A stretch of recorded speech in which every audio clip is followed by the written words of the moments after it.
Vamos falar agora sobre o controlador derivativo, tá?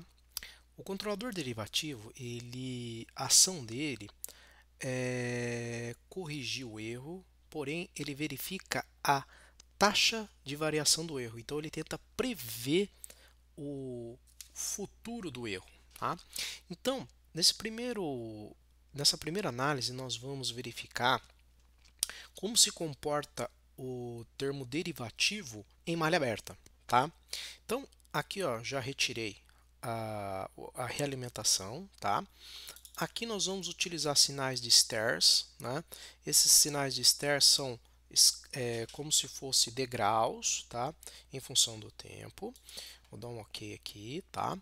E também aqui, ó, no nosso controlador, eu coloquei vou deixar ele como 1.2 de ganho, tá? Então, nós vamos verificar que quando ocorrer, né, a variação do erro, nós temos que o erro vai ser igual ao set point, a malha está aberta. Então, ele vai dar o quê? Um ganho de 1.2 em relação ao erro instantâneo, tá? E esse erro instantâneo vai ser o quê? 20% em relação ao valor do erro.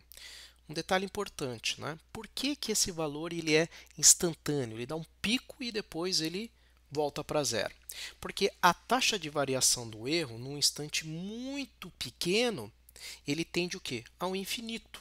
Né? Então ele tem um pico de sinal ou um pico de energia muito grande.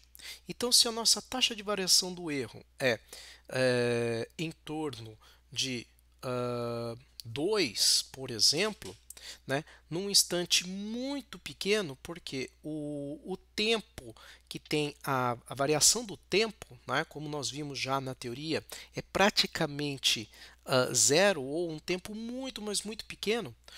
Um número dividido por um número muito pequeno é um número grande, muito grande. Então, com esse ganho de 1.2, né, de KD em 1.2, nós temos o que?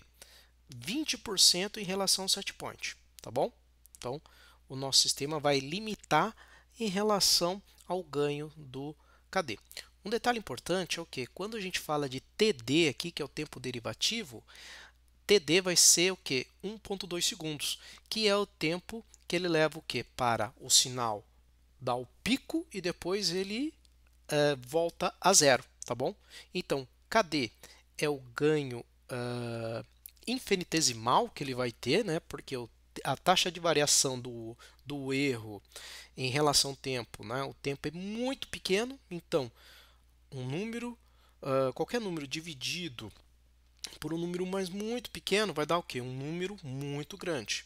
Por isso que ele tem esse pico instantâneo e depois volta para zero. E esse tempo do pico é 1.2 segundos no nosso caso, que é o TD, tá bom? Nós vamos ver isso aí daqui a pouquinho, tá? Então, vamos lá. Eu vou acionar o nosso sistema. Deixa eu pôr aqui um tempo menor. Vou pôr um tempo aqui de 40 segundos. Nossos stairs está com 35, 40, acho que já é o suficiente. Deixa eu fechar aqui. 40 segundos. Nossa planta está funcionando normalmente, perfeito. Então vamos lá, vamos verificar e aqui analisar.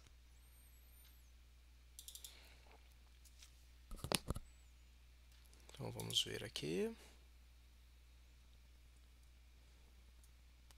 Opa, olha lá.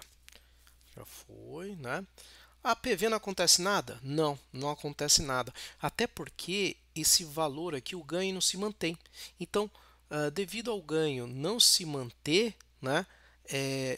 Na MV, tá vendo? A MV ela volta para zero devido à ação derivativa. A gente não consegue ter uma ação aqui efetiva, né, no nosso sistema. Tá, vamos verificar o que eu falei. Bate, então vamos lá. Ó, aqui duas situações, né? Então, ó, 20% de 3, né, é 3,6, ó, perfeito. E aqui, ó, o valor de TD tem que ser 1.2, olha lá. 1.8, aqui é 12, perfeito. É o que a gente já estava prevendo. Vamos ver um outro sinal aqui. tá? Então, ó, a mesma situação. Vamos ver aqui, acho que deve estar um pouquinho maior, mas... Ah, não, tá a mesma coisa. 20.8, né, o nosso TD lá. Deixa eu fazer assim, é melhor. Ah lá, 22, 20.8 aqui que a gente viu, né? Então, tá um pouquinho... É isso mesmo, isso, é 20.8, tá certinho. 1.2, perfeito, legal. E vamos ver se está com 20% a mais, aqui é 4. Então, ó, 4, 20% de 4, né? A mais, né? 4.8. Perfeito, tá bom? Então, essa é a ação derivativa, tá? Então, ele tenta prever o erro de uma forma praticamente instantânea ali, tá? Outro detalhe importante é o quê? Que na malha fechada é a mesma característica, tá bom? Então, vamos para o vídeo aí de malha fechada no derivativo.